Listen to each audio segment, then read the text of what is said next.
cumplir con las condiciones de cohesión social, es una premisa básica, ¿no? Para volver de alguna manera el territorio local a algo relativamente adecuado para absorber, digamos, el capital o la inversión extranjera, para efectos sobre todo de garantizar la estabilidad social, lo que se denomina la gobernabilidad, ¿no? El tema de la gobernabilidad se vuelve, digamos, una premisa fundamental, ¿cierto?, de las preocupaciones de la ciencia política de la década de los 90, básicamente para enfrentar los escenarios de globalización bajo las condiciones de este capital libre.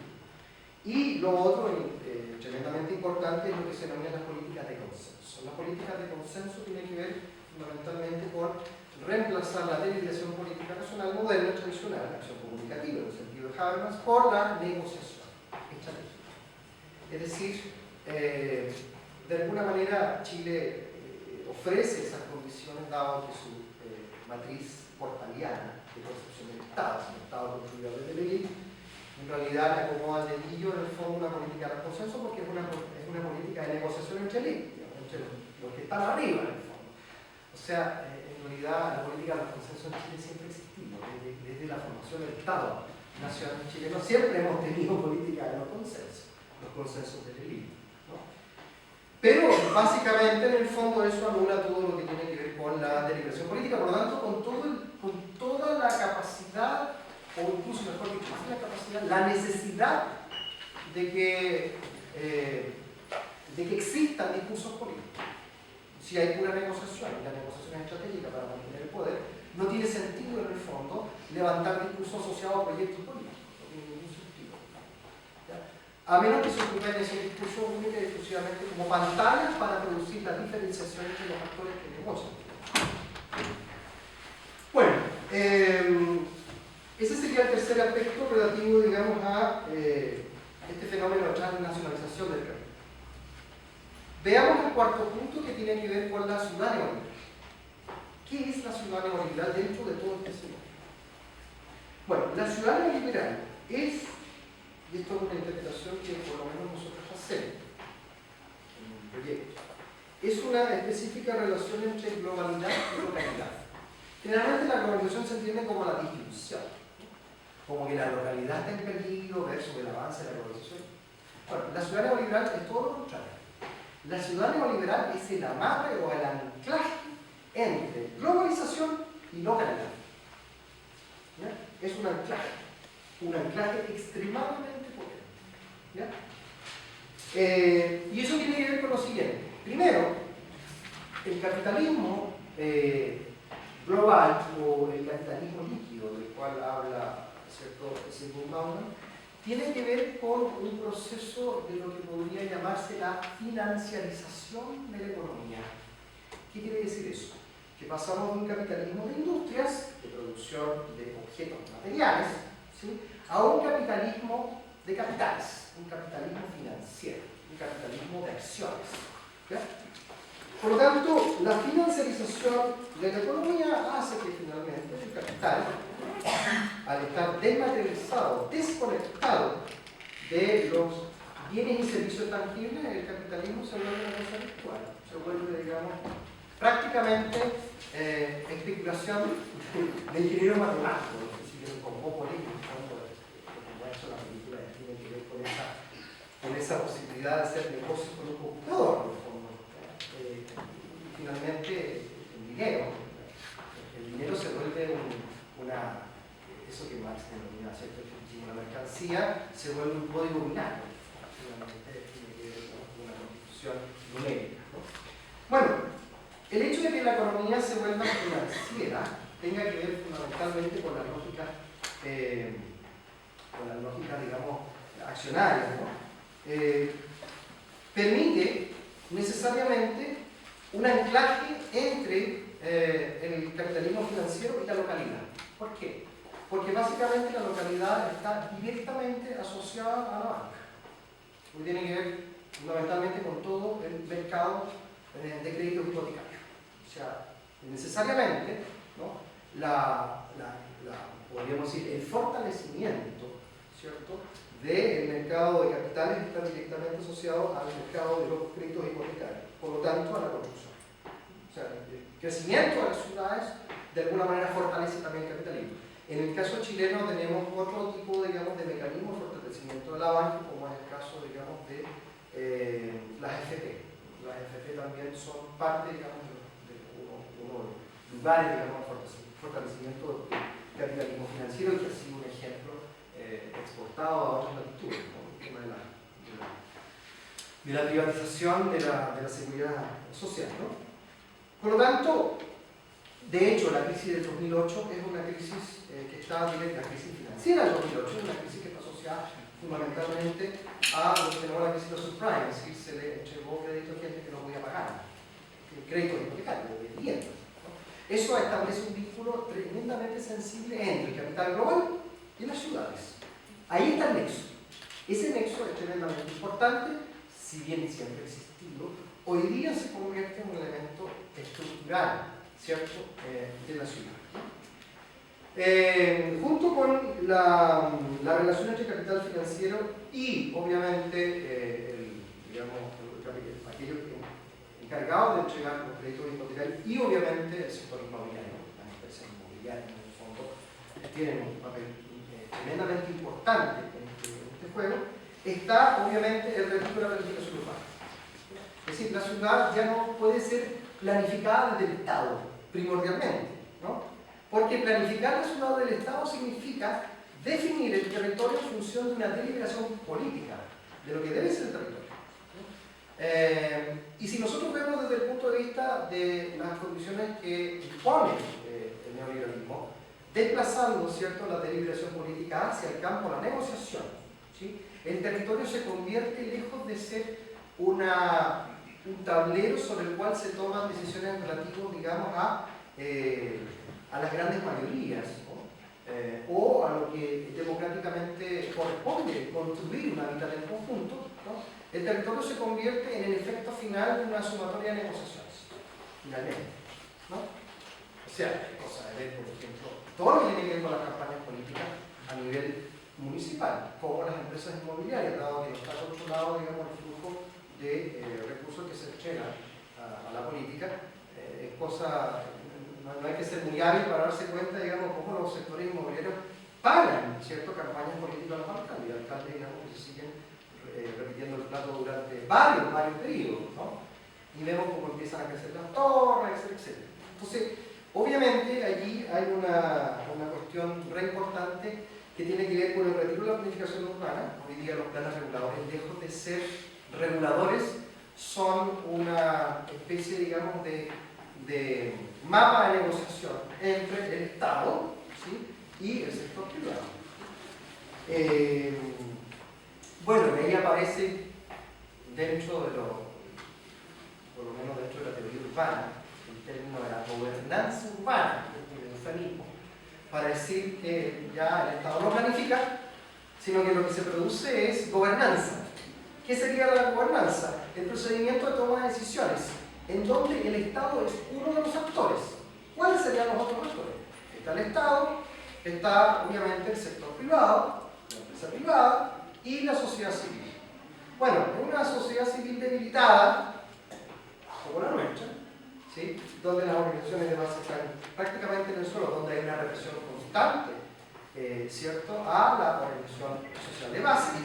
¿Quiénes quedan? Obviamente que queda el capital, el sector privado y el Estado. Por lo tanto, la gobernanza es un eufemismo para abrir la puerta a que las decisiones sobre el territorio sean tomadas fundamentalmente por el sector privado.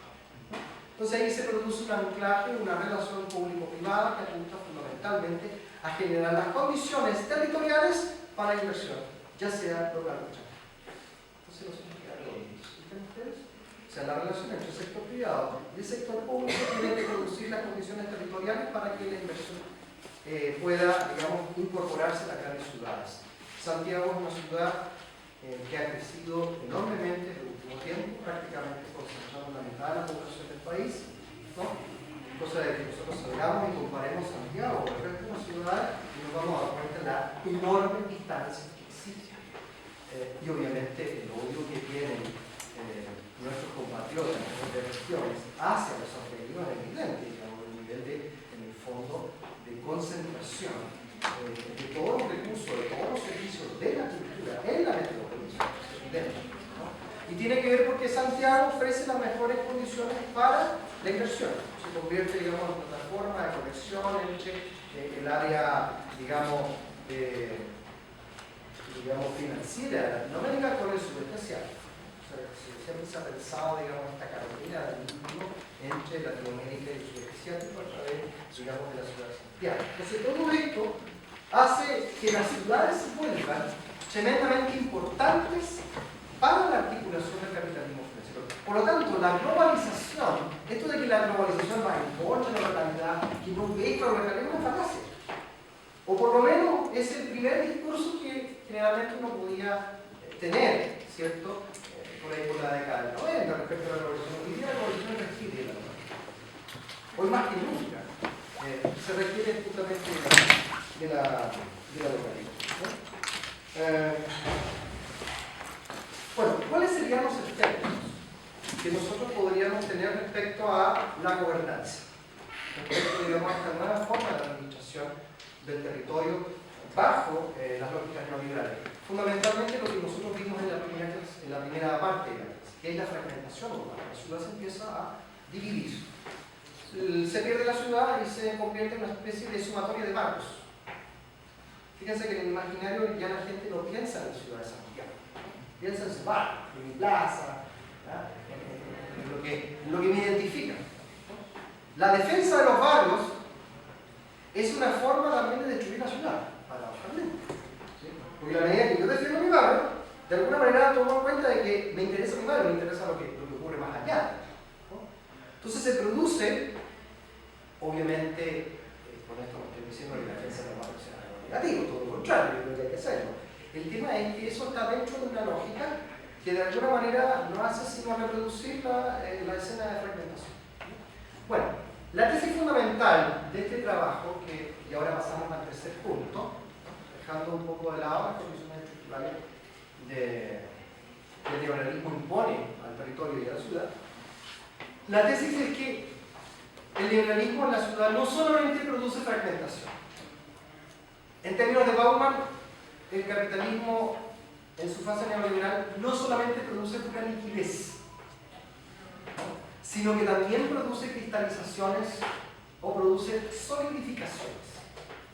Solidificaciones que requieren constituirse precisamente para que el capitalismo siga líquido. O sea, para que se pueda reproducir la condición líquida del capitalismo financiero y la modernidad líquida pueda seguir licuándose, se requiere de cristalizaciones. Esa es un poco la tesis así, en términos súper generales. Bueno, voy a leer este texto, es muy largo, y terminando este texto voy a hacer unas puntualizaciones y hacemos un descanso y continuamos con las preguntas. ¿Ya? Este texto se llama Ideología neoliberal del Santiago como metropolitanos, paisajes del cotidiano domingo. Dice, uno de los sellos más característicos de la descripción experiencial de quienes padecieron el golpe de Estado y la dictadura chilena es la ausencia de una dimensión histórica a partir de la cual inscribir sus vivencias. En esta condición lo que parece primar es el definitivo fracaso de todo intento por imponer un significado hegemónico desde el cual administrar las narrativas individuales. Esto no es solamente un discurso que uno pueda dirigir desde la izquierda, el propio ex candidato a la presidencia, Pablo Nogueira, que se supiera que ya no es candidato, decía, ¿no?, a poco inicio del gobierno de Sebastián Piñera, que a este gobierno le falta un relato. ¿Recuerdan, no? Le falta relato. Bueno, precisamente el diagnóstico de la derecha es que no hay relato. Bueno, una de las características es que el neoliberalismo no logra construir relato. ¿Qué es lo que construye? Eso es lo que... No obstante, y tal como lo señala Araujo y Martuchelli, la falta de un marco de procesamiento de los sentidos biográficos no ha impedido la instauración de un tipo de subjetividad que ellos denominan como neoliberal. A ver, ¿cómo lo piensan Araujo y Martuchelli? Dice en un texto que se llama Necesidades Comunes, un texto relativamente reciente, digamos, de los autores, plantean que respecto al golpe de Estado no hay un discurso común, o sea, no nos ponemos de acuerdo en qué es lo que pasó. ¿Sí? Generalmente, cuando nos interrogamos respecto a qué ocurrió en el golpe de Estado, generalmente los sujetos en esta interrogación, en esta interpelación, respecto a la pregunta ¿qué fue lo que pasó? Generalmente hablamos desde lo que hemos escuchado, de lo que le ocurrió a la familia, al abuelito, al tío, etc. Es decir, no está la posibilidad de apelar a un discurso mayor, nacional, que permita, en el fondo, comprender la opinión personal. Es decir, frente a comprender o inteligir en clave histórica qué ocurrió en el golpe, nos quedamos con la anécdota. Eso es un poco lo que tratan, digamos, de dar cuenta estos autores, ¿no? Sin embargo, a pesar de que los sentidos biográficos no logran inscribirse en un relato mayor, ¿sí?, en un relato histórico que permita, en el fondo, comprender tu posición política, tu posición existencial dentro del país, ¿no? Ello ha impedido la instauración de un tipo de subjetividad que denominan el homo neoliberal. Por lo mismo, y como aseguran los autores, comillas, esto obviamente no impide que el modelo del homo neoliberal haya ganado espacio, pero estamos muy lejos de la existencia de una ideología triunfante. Según Araujo Martuchelli, no habría algo así como una ideología dominante. Bueno, en cierto modo compartimos este diagnóstico relativo a las dificultades del modelo para proporcionar un relato unidimensional capaz de reproducirse y defenderse sin oposición en el plano individual. Sin embargo, es discutible el argumento de su virtual inoperancia a la hora de efectuar una implementación ideológica. Como es sabido, la definición marxista tradicional de dicho concepto se reduce a la fórmula, comillas, ellos no lo saben, pero no lo saben, cierra comillas. La pregunta pertinente respecto a la fantasía ideológica es si ella ocupa, de acuerdo a esta fórmula, el lugar del saber o el lugar del hacer. Aparentemente, la respuesta podría implicar el ámbito del saber. La ideología consiste en que los individuos no saben lo que en realidad hacen, por causa de una falsa representación de la propia práctica social en la cual se encuentran involucrados. De acuerdo a Gillet, esta interpretación pasa por alto la distorsión o ilusión que ya se encuentra inscrita en la propia praxis, en la propia práctica social. Es por esto que la ideología en ningún caso consiste en una construcción ficticia para evadir la realidad, sino más bien un modo característico de articularse la propia realidad para efecto de huir del núcleo traumático sobre el cual ella se sostiene. Es decir, la realidad misma en su condición material e ideológica. La ideología no está en la cabeza. Y estamos sentados en la ideología. Como si se hace el chiste de los water. ¿Lo hemos visto? Vean cómo que los water en YouTube, cuando el tipo trata de explicar, digamos, el concepto de ideología a través de la diferencia que existe entre el WC francés, el WC alemán y el WC itálico, ¿no? De alguna manera la forma que tiene de cómo se procesan los excrementos, ¿no? Tiene que ver, lo hace un vínculo a la manera francesa de expulsión de los excrementos versus la manera británica, la manera alemana, con la filosofía de cada uno de sus países. En ese sentido dice, bueno, la ideología no está en la cabeza, la ideología estamos sentados. Igual que estamos sentados en la ideología. Entonces, para los franceses, cuya política es precisamente la revolución francesa, la tabla rasa cartesiana, se tira la cadena y el excremento sale inmediatamente borrado. A diferencia, digamos, de los ingleses, ¿no?, que plantean la solución conversada, ¿no?, parlamentaria, ¿no? Entonces el excremento da vuelta, una conversación, ¿sí? Y finalmente los alemanes tienen esta tradición romántica, contemplativa, ¿sí? El excremento queda ahí depositado en los sedimentos. Esta característica, digamos, de observar para ver si efectivamente se padece o no de enfermedad, y para eso hay que meditar y observar el excremento. Entonces, eso es lo que un poco haciendo chiste, si se dice, la ideología no tiene que ver con la idea, la ideología tiene que ver fundamentalmente con la encarnación material. Eso es tremendamente interesante porque, sin decirlo, sí se establece un vínculo extremadamente potente entre ideología y diseño. O sea, el diseño es ideología. No es que el diseño esté inspirado en ideologías. El diseño, y esa es mi tesis, es ideología. ¿Ya? Por ello, una disolución del metadiscurso histórico por y en la práctica y su cruda materialidad no es otra cosa